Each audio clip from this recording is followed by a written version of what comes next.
Welcome to Watching the Throne. A lyrical analysis of Kanye West. My name's Chris Lambert. My name's Travis Bean, and I'm pretty excited about today. I mean, obviously, we're going to be talking about Donda 2. That is reason alone to be excited, but I think more than anything, I'm excited to make my return to YouTube today. Yeah, it's been a minute. You came out of your hiatus just to make a video about Ye and Cardi B making a song together. Well, you know, when Cardi B's involved, being a Cardi B fan, which I think half of our listeners just stopped listening. Being a Cardi B fan, I feel obligated, of course, to cover that news, but also because I am in such a minor camp. I don't think Kanye fans and Cardi B fans necessarily intersect all that often. So I have to be there to represent those kind of fanboys. That is very true. You need to step up in those situations and be like, hey, I'm here representing all of you. Yeah, because I saw that news. I was just like, And I was like, ooh, like something exciting's happening with Kanye finally. Yeah, finally, finally. Which, it wasn't too long after that we got the first rumblings of Donda 2. And I gotta say, I don't know why I'm surprised. Like, I was surprised when I heard, but when we think back through Ye finishing albums, he almost always has another one announced so quickly after. Like, yes. This is something. Go ahead. So keep going. Like, we knew when College Dropout came out that he wanted to do late registration and graduation, right? Right. And then when graduation came out, he had already started talking about Good Ass Job. Yeezus comes out and he starts talking about the next album and how that was going to be like Yeezus 2, or he said it was going to come out like that winter, right? Kind of thing. And then it took another 2.5 years for it to actually drop, almost 3 years. And then in the aftermath of Life of Pablo, he announces TurboGrafx 16. Ye comes out, he announces Yandhi, like Jesus is King 2. So after he makes an album, he's usually really like energized to make another album. But then those things almost never, ever come out. It's funny because it makes me think of U2 and Bono, where like I think of them as very similar people, and Bono does this, like he's done this so many times with his albums, where like one album will come out and he wants it to be like a double album and they convince him not to, and he wants to put out a companion album.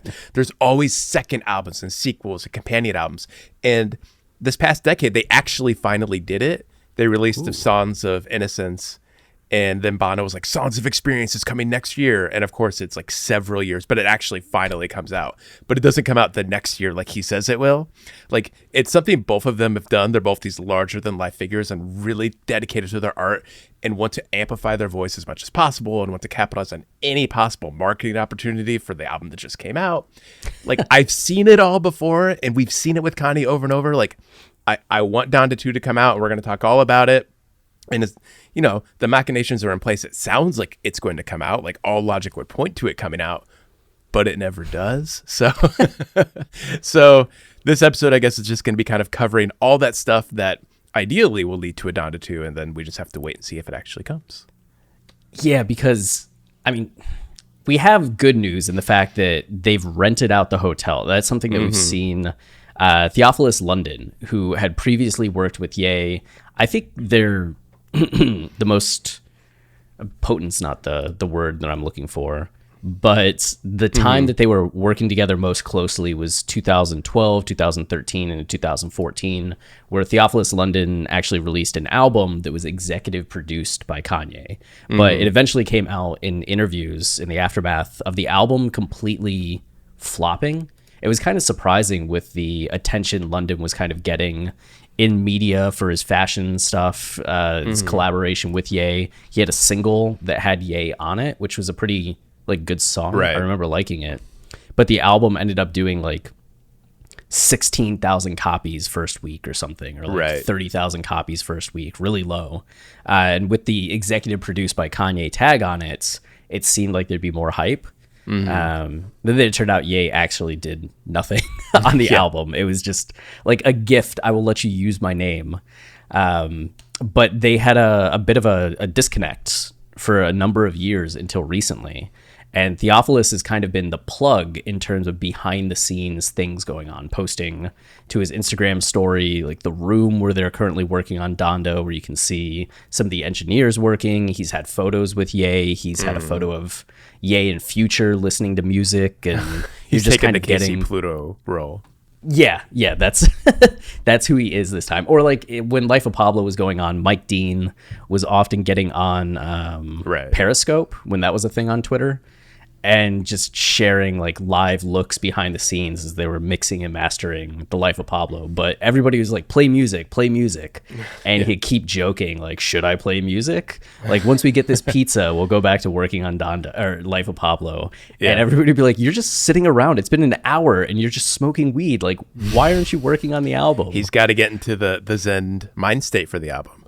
Yeah, it was a good time. But Theophilus is the Casey right now, and we're getting these behind the scenes looks. And so Ye has liked to work in hotels in the past. Like there's the stories of making Watch the Throne, where they rented out like floors on the Mercer Hotel in New York, and they did that for a couple different albums. For Yeezus, he worked out of hotels in Paris and New York City and somewhere else. It's just been something he's kind of always done. So right now they have this hotel rented out. There's people coming in and out. We just saw an Instagram post that Vori's heading to Los Angeles. We know that Future's around, like Fivio has been there. So people are doing things, but they were also doing things for Yandhi. Right. Yeah. Yandhi had like all these people come through and record things and get mostly finalized versions of songs before Ye decided he wasn't vibing with it and scrapped it. So yeah, at least with Yandhi, there were a couple things at play. Like a lot of the songs got leaked, right? Yeah, eventually. Yeah. Oh yeah, but also like he completely changed like his focus. Like we saw like the next version of Ye coming and Yandhi didn't fit anymore. Donda too, like Donda just happened. Like I don't think Kanye is like massively different than he was a few months ago. If he's really in this mind state and the space and he's working with this many people, like again, all logic points to like, okay, it's happening, like we're gonna get it. I don't know about February 22nd, but we might still get it soon. Well, we did hear in the aftermath of Donda releasing that like two key things came out. One, that Ye had been working on an album called Spirits Over the Horizon, which was kind of shocking because nobody knew that. Like it wasn't a thing that was being talked about in the period between, say, like February and June. Like fans weren't speculating on what's going to be on Spirits Over the Horizon.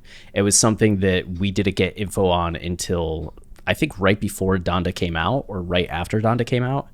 And that's apparently what he was working on in the Green Tile studio when he was in San Francisco doing some things, when he was in Los Angeles. And it's eventually what morphed into the Donda that we ended up getting. Obviously, they did a ton of work in Mercedes-Benz Stadium. And in that month, they were back in Los Angeles after the second listening party, but before LP3. But apparently there was a lot of tracks left over from that. And we know that he had been working on like God's Country, Donda, that 2020 version of the album. And that there were things from that cut of the 26 songs that were on some of those orange sheet track lists that ended up on the Donda that we ended up getting. But you imagine there's more songs from Spirits of the Horizon. So there was a huge amount of songs worked on even ahead of Donda. But then we also got reports right after Donda dropped in interviews with some of the engineering team where two different people mentioned that Ye was working on a follow-up album that was just going to be putting together a lot of the tracks that didn't make Donda. Right. These songs that he had never finished but wanted to go back to and finish. So, I mean, there is potential that this is kind of in that vein or something that's evolved from that point where Kanye's going back to some of these older songs. And who knows like what old means, right? Is it just Spirit of the Horizon songs? Is it 2020 Donda, God's Country? Or is he going all the way back to TurboGrafx 16, like Yandhi, spring, summer, winter, fall, whatever that was back in 2008 that he mentioned to a French magazine. I feel like it has to be anything. It has to be like post Jesus is King, because even Donda, like while it's gospely and spiritual, it doesn't necessarily sound like Jesus is King. Mm-mm. It's a little more darker and brooding and internal. And I could see him kind of breaking out of that space and making more uplifting stuff, kind of like Up From the Ashes or Come to Life. But I can't imagine it like. I feel like anything sounding like Jesus is King would be going backwards a little bit. So, and then on top of that, like he wouldn't be recording probably anything he was thinking about during like TurboGrafx 16. Like he seems way past that at this point. So it's all stuff I think he's been working on recently, which again, logically means like, oh, like he must have a bunch of songs and like and all these songs match where he's at right now. Like those songs must be coming soon. But we saw even during the Donda rollout, all the different listening parties, like a lot of the songs were like mostly done, but still took several weeks, over a month to like finish and like tinker with. Like, I just don't think Kanye's the kind of person that's going to ever make himself commit to a date he throws out there. He's missed the date so many times. Has he ever? No matter how much meaning he attaches to the date, like he did this time, like he almost never meets it. No, I'm trying to think. The only time I think he released on time to like an initial release date, was never. I don't know. It was Yeezus only a few days late. I think Yeezus got pushed back like a couple days. Yeah, something like that. Because I remember it not being ready on the day I thought it would be ready. Just like inklings of that memory. Yeah, wasn't it supposed to be like the first week of June and then it got pushed to something like that. That second week. But I do know 808s and Heartbreak actually came out a week ahead of when or like 2 weeks ahead of when it was supposed to come out. The only time he missed it was when he went the other direction. Yeah, but I think they had pushed it back and then he came forward again. Got it. And then My Beautiful Dark Twisted Fantasy, maybe? I don't remember when they announced the date for that, but I don't remember. I would just assume no, though. I mean, yeah, at least like, Kanye. At least in the last decade of Kanye albums, like things have not dropped as expected. Yeah. I guess Ye came out the day that it was supposed to come out, but the morning it did. It was 8 hours later than I thought it would be. So he had that, but yeah, there's not a good track record of hitting those dates. And at least Ye, he was working on that over the course of 3 weeks just by himself for the most part. So you wonder if he was able to get those songs kind of to the place that he got them that quickly. Maybe it'll be the same thing for this. But we have seen him promote the 2/22/22 dates a couple times now. Mm-hmm. He had posted to Instagram the picture of the house, his Chicago childhood home, the one that was at LP3 burning, which definitely sends a message. Yeah, right. I mean, it follows up with already the imagery of the house on fire that he was going with during Listening Party 3. But in the wake of Easy, in the wake of this 2022 Ye energy, there's still something that feels very like demon time Ye, which I don't mean that. I know that maybe Ye would be like, don't compare me to demon time when like I'm a man of God. But it's just something where Ye has... more of that like edge back in a way. Right. And that edge is driving him. Like he would consider it a failure not to meet this date, which I guess what you did mention and what makes me believe a little bit more in the February 22nd date is that we've seen that date multiple times.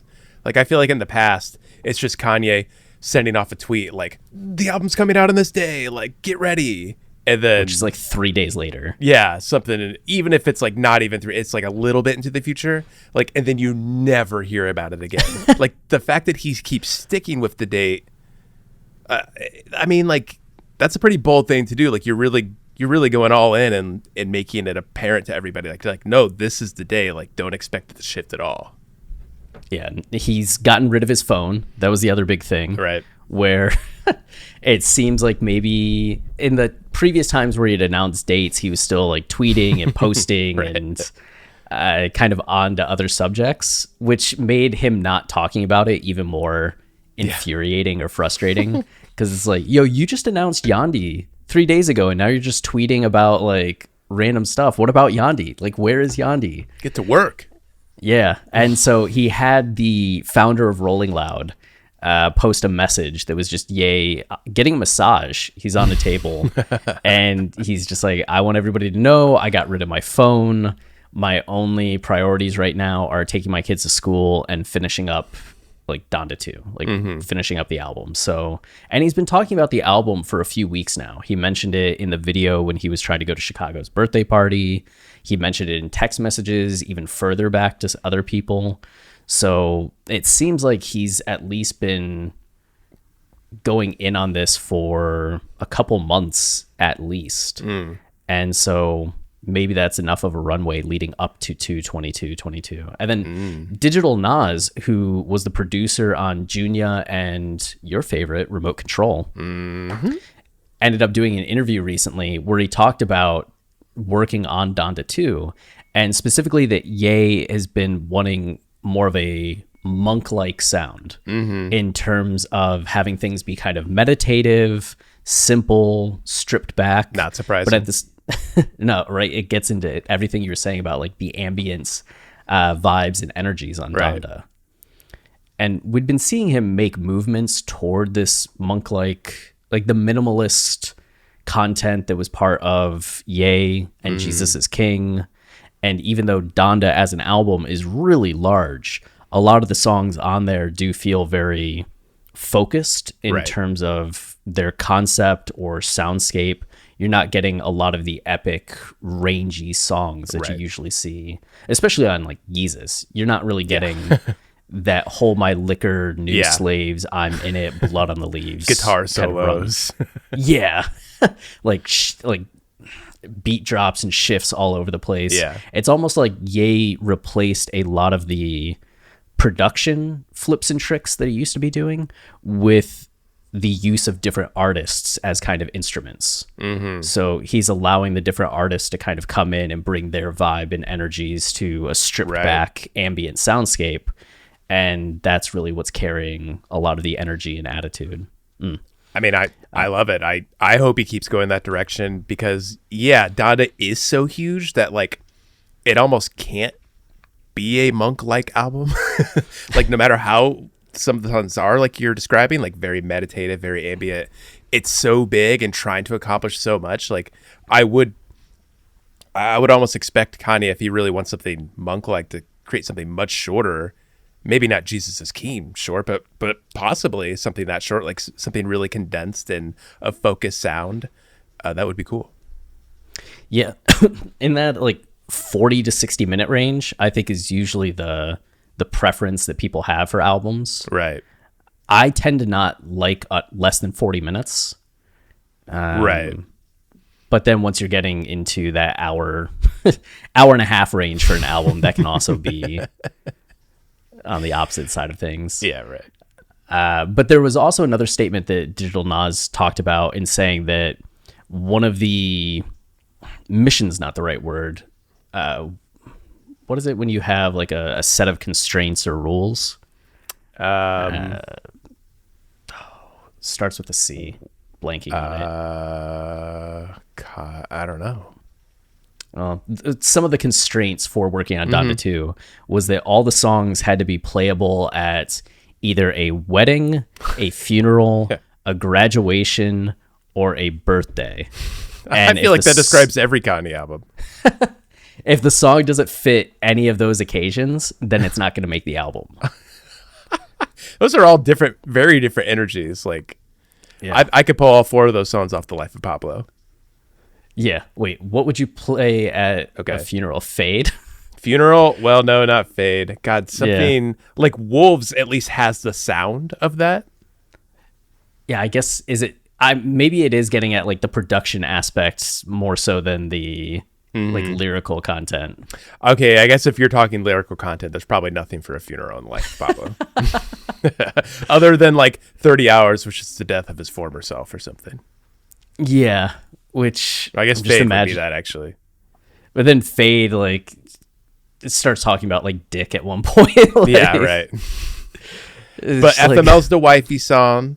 Right. You got a bunch of banners on the album. You got like highlights and shit. So you got that. And then Graduation. I don't know. You could do it, I'm sure. I like Real Friends is like a graduation and funeral song. Yeah, that's actually pretty good. So yeah, we'll see what that actually is. It just talk more so than actually what defines the album. Mm-hmm. But I wonder too, like just thinking back to how like Stadium Status kind of defined Graduation era, if it's kind of an evolution of that Stadium Status where he's still applying it to big events, but taking it to something that's more personal to people, like more momentous. Yeah, could be. Hey, look, I'm not trying to not.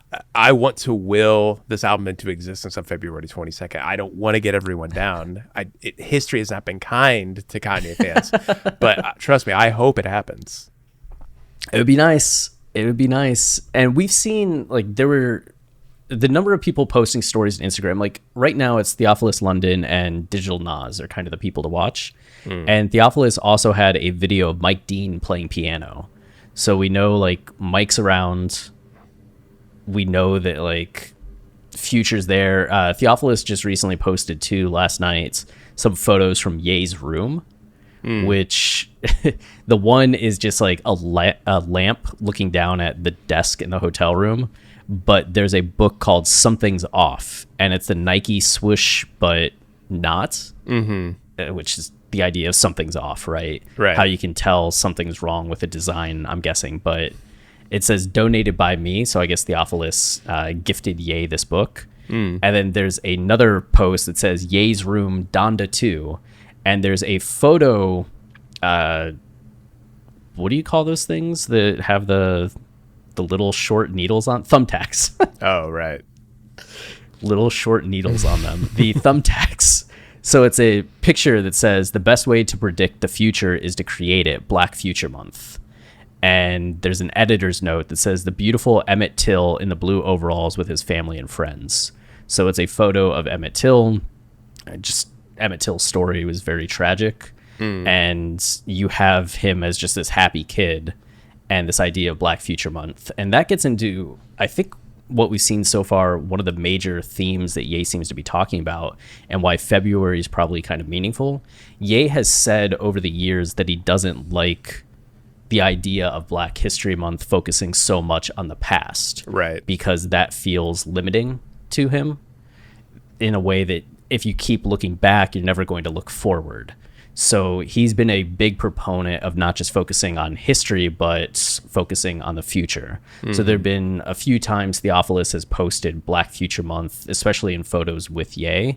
So I wonder if this, especially with Ye having this photo hanging up in his room as kind of a mood board setting the aesthetic and vibe, is going to be a major focus of the album, or maybe even potentially like the album title if he changes it from Donda 2 to Black Future Month. Yeah. I mean, those are all great points. It is funny. This would be, if this came out this month, this would be his third album released in February. Oh, man. I think it's that's true. College Dropout, The Life of Pablo, and this. Yeah. I mean, I don't know if he's always attached that kind of meaning to February, but it is funny that like things always seem to be ramping up and then concluding in February. I don't know what kind of energy he's on where that always happens, but yeah, I could see that. Yeah, it just seems end of the year leading up to this point. Yeah. Interesting. Huh.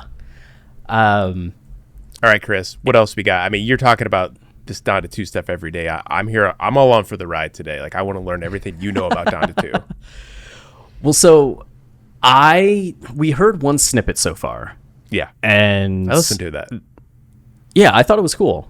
Yeah. I mean, it was one line, and then it sounds like at the end, like it just transitioned to a different song entirely. Like all we heard was just that one line.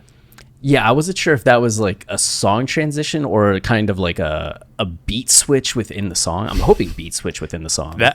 I guess I'd hope so too, but that would be an insane beat switch. I would be interested to hear like what that song sounds like. Holy. Yeah, well, it's supposedly the album's supposedly executive produced by Future, And Right. I saw some people in the response to that snippet being like, just sounds like a Future song to me, which I honestly don't listen to a lot of Future. So I have no idea how to respond to that. What's it called again? Drown.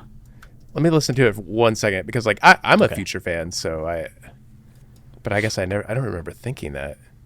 Oh yeah, it definitely does. I mean, it's I guess I hadn't put those thoughts together, but Yeah. it totally has a Future feel, and now that I'm thinking about it, and Kanye's whole approach to be monk-like and meditative, like that isn't not what Future does. I don't know if Future necessarily does that lyrically, but his songs are very laid back.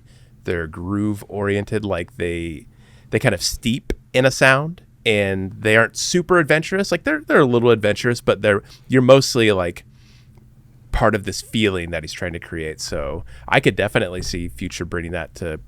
I'm actually really interested now to see like how those two minds come together and like what they produce.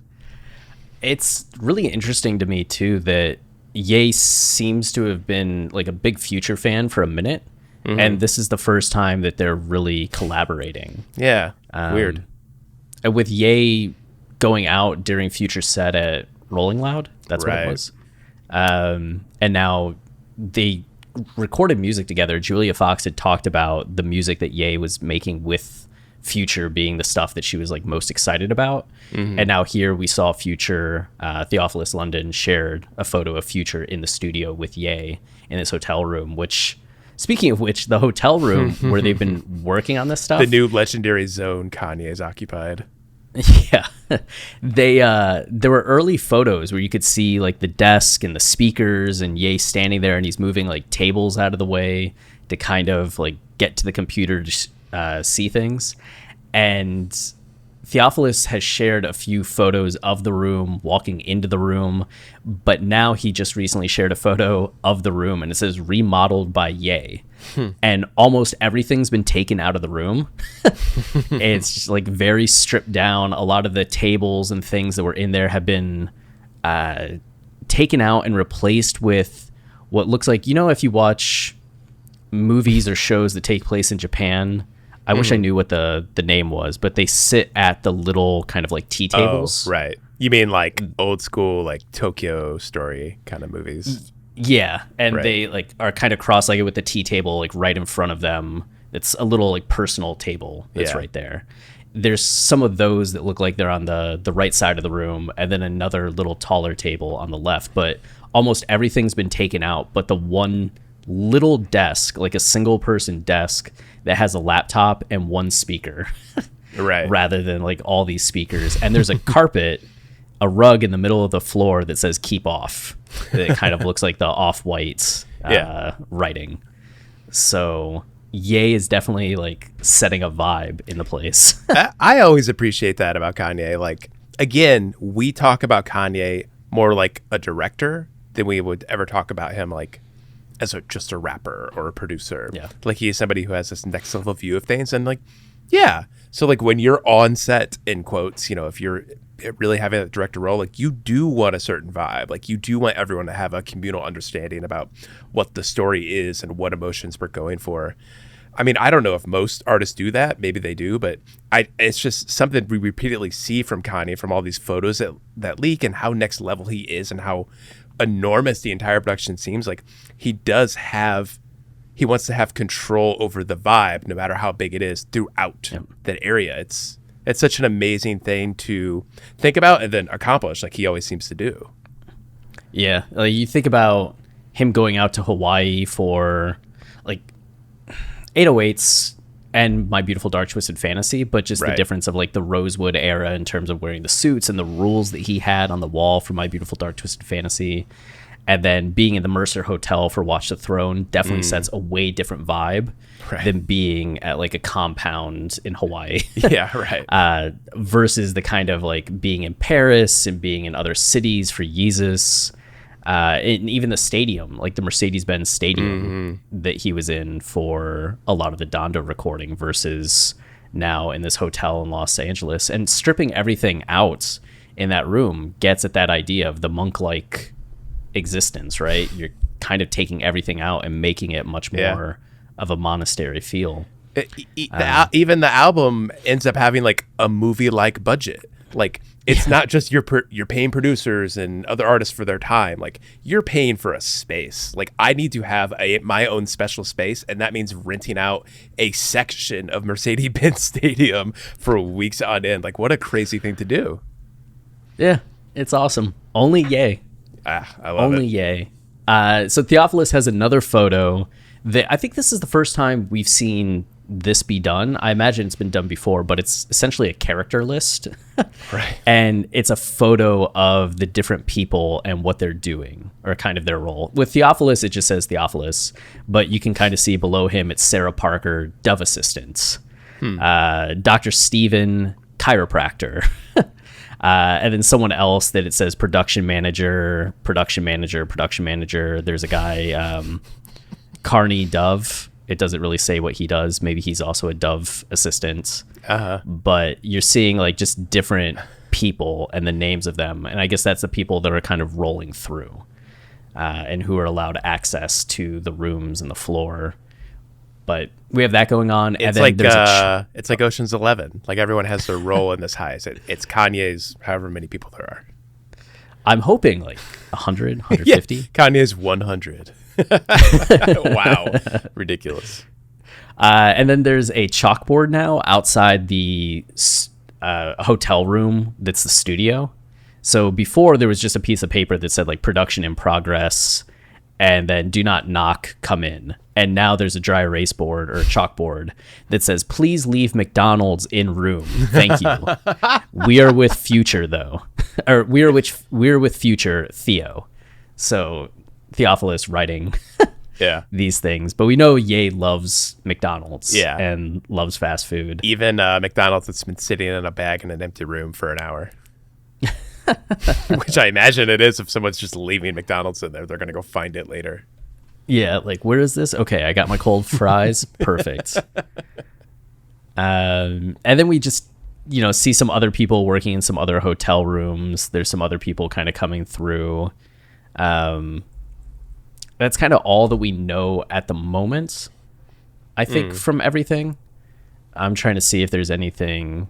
Like, there were rumors of Ye going to perform in Australia in March after the release of the album. So I don't know if he's planning on touring. Oh, we also know that Travis Scott came through and played some beats. So if we're getting some Travis Scott production, like Travis Scott was one of the key people working on Yeezus back in the day before like Travis blew up. Right. And, I just think he probably brings like a good vibe and energy to this kind of thing. Like his darker aesthetic, I think, fits with Ye and what Ye typically does. Yeah. And one other last thing I thought of, because I think you did this video last night about Cootie being there, right? Yeah, Cootie, who directed or is the co-director of the Genius documentary that's coming out on Netflix. I guess I feel like that's a good sign that Kanye, I mean, obviously with the documentary coming out, Kanye hype's happening now. People are going to be watching this movie. Like the lore of Kanye will build. Like, why not release an album while all that's going on? Especially if Cootie's there. Like, things are actually I came into this recording kind of like, it's not going to release. But now, I don't know. I'm getting a little jazzed. Yeah, I feel like, I don't know. It just feels like there's a lot. He's in his bag, just for lack of better phrasing. He's in his bag. I said all that, but I immediately remembered all the times I've said that. We just don't know. Right. Like, it's going to come out on August 6th because, why wouldn't it? Or it's going to come out July 22nd. Oh. They have a commercial with Nike. Yeah. Like, here's a million reasons why it would come out. Like, of course it will. I said this rollout, I'm not buying another clown nose. I'm not doing it. I'm just going to be excited that it could come out on February 22nd. I will never believe that it will. Yeah. We'll see. I'm getting my hopes up, but that's part of the fun. Absolutely.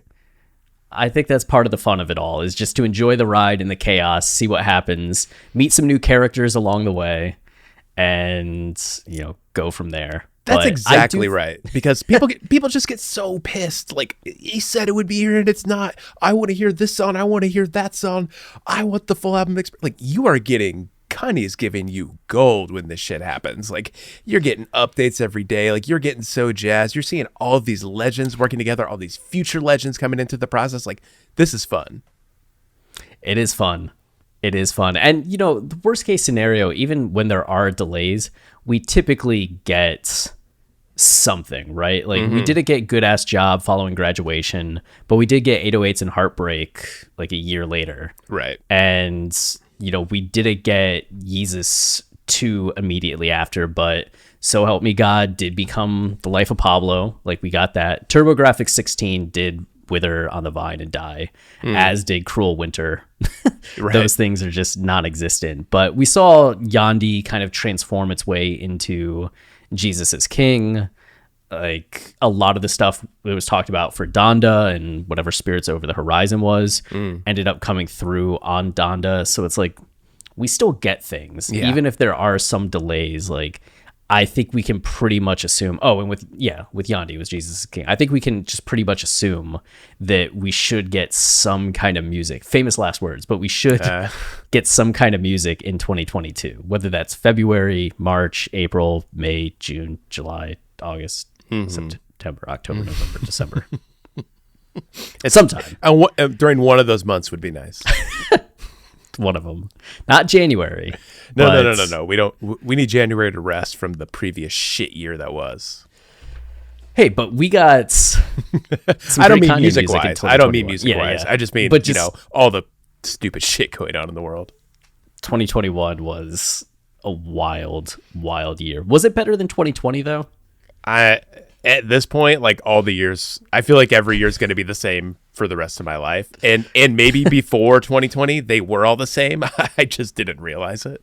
So yeah, time is kind of collapsing in on itself. Yeah, I've stopped listening to people who say stuff like that. I just like, no, things are just shitty now. Like, this is the way things are.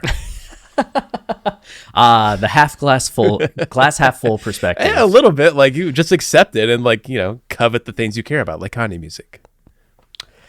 We're so close to new Kanye music. Hopefully, we'll see. I mean, I gotta ask, what would you want most from Donda 2? Like, what do you want Kanye to give you? I want LA Monster. Oh, you're getting specific. All right.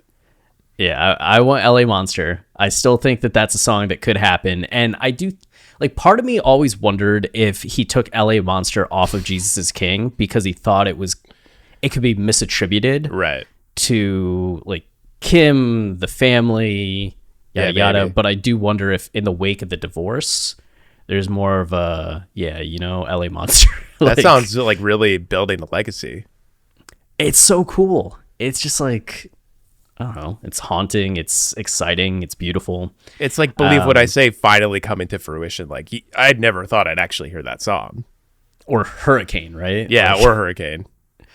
And then I know fans are always just hoping Can You Be will be on the album, but I want another switch up tone wise. Like, I don't want more of the same that we got from Donda. As much as I love Donda, the thing that I love most about Kanye is that every album is so sonically different from every other album, like clearly different from every previous album, that I'm really looking forward to whatever new vibe that he's on and how he continues to, like, push himself. So I'm hoping for that. And I do want another, like, epic. Another Jesus Lord, another Runaway, Blood on the Leaves. St. Pablo. Yeah, that's the thing I always look forward to on every Ye album is what is the, like, biggest, baddest, like... We didn't get that for a little bit. Like, that's not really on Ye. Yeah, the closest you have is Ghost Town coming in as that, like, epic kind of vibe and concept. Right. And then Kids See Ghosts, it's... Reborn? Like, Reborn? Yeah. I said Reborn. Reborn. I don't know why. The song Reborn. I think I'm on the same page as you. Like, I definitely want a switch up. I feel like, and I don't know how to properly describe this, but I want Kanye to make Yeezus Part 2 but in the zone he's in now. Because like he's got a little bit of Yeezus vibes going. Like he's got a little bit of that "don't fuck with me" vibe that is now transferring into like his Christianity and the role he wants to play in the world and as a leader and all that. Like I feel like there could be some next step taken where it has like that kind of tenacity that Yeezus had, and even is condensed like Yeezus, like maybe just 10 songs. It doesn't have to be a short album. It doesn't have to be as short as Jesus is King, but you know, Yeezus is like, it's like a 45-minute album. Like have some bigger songs in there that move, but also like it all has that monk-like feel. He's going like, I feel like if all those came together, I'd be in heaven, like getting, you know, like Yeezus Part 2 in like this day and age of Kanye. Well, if the Black Future Month vibe ends up being kind of a defining right. aesthetic, it really makes me think about songs like Black Skinhead and New Slaves. Exactly. Right? Where Ye is very much realizing I need to be a leader because other people aren't necessarily stepping up in the way that I would hope. Like a lot of people are talking, but not a lot of people are doing anything. And New Slaves is that song where he's really attacking institutions in society and calling things out. I do wonder if we could get something that is, as you said, more in the Donda way that he's approaching talking about some of these things, but carrying that energy of like, I'm the leader, which is something that he was saying in the Drink Champs interview, where he's like, I'm the leader. Like, I'm the leader. You get to listen. Other people aren't doing things. So it does seem like that could all kind of come together into something that's like a presidential vision, you know? I mean, couldn't you see it? Like everything you're describing about Yeezus, like going after business, going after these people who aren't stepping up and being leaders and who are actually like putting people into boxes. Like that whole storyline on Yeezus is driven by ego. Like I can do this. And now that Kanye's kind of vanquished the ego and is giving himself over more to God, the ego can be replaced by God and doing things in the name of God. Like he can still have that anger and that desire to change the world, just in a completely different approach. I'm excited. I'm really curious to see where he goes, because we do talk about one of the main things, and you know, longtime listeners will know probably the spiel that I'm about to go on in terms of. Let me get my popcorn. Every Ye album is a rehashing of the events in his life leading up to that album.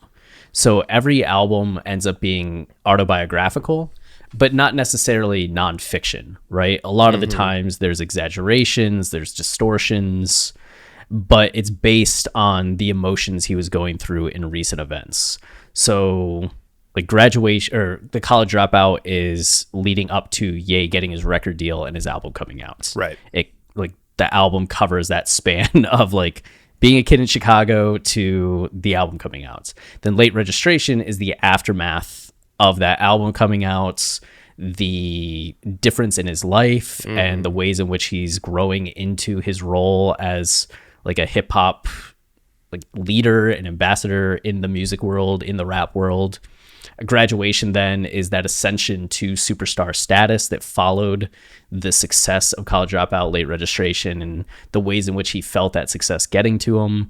808s is after his mom dies. My Beautiful Dark Twisted Fantasy is after the Taylor Swift incident and the exile and coming back from that. Yeezus is the aftermath of My Beautiful Dark Twisted Fantasy and his return to the limelight and the life that he was living at that point as a bachelor that now is dating somebody that he really cares about with a kid on the way, and can he settle down into a relationship?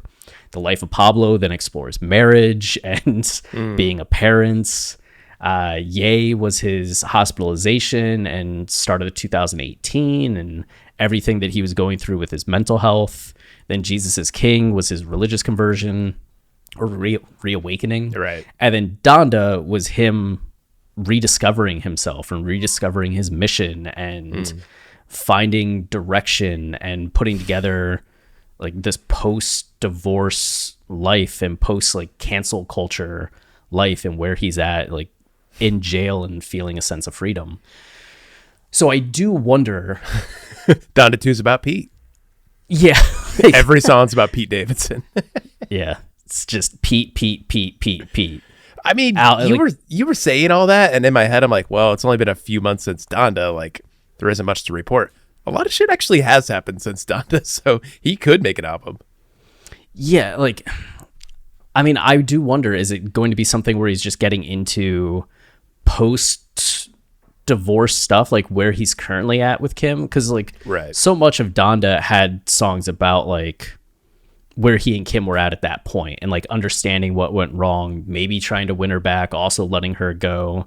But at this stage in things, will he address, okay, now I'm moving on finally, and I'm dating new people, this is single yay again? Is he celebrating like Julia?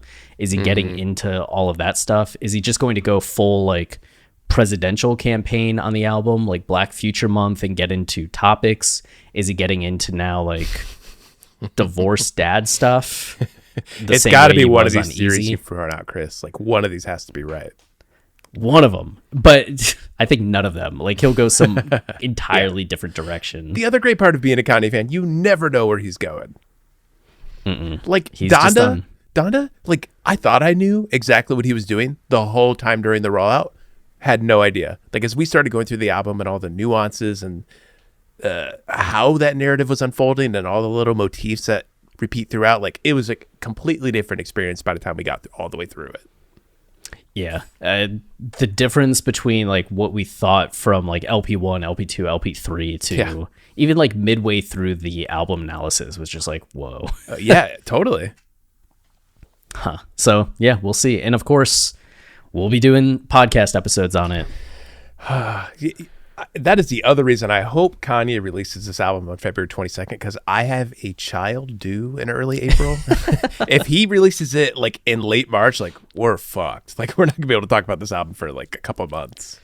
Right. It'll be like me just making YouTube videos and being like, Travis texted me some thoughts.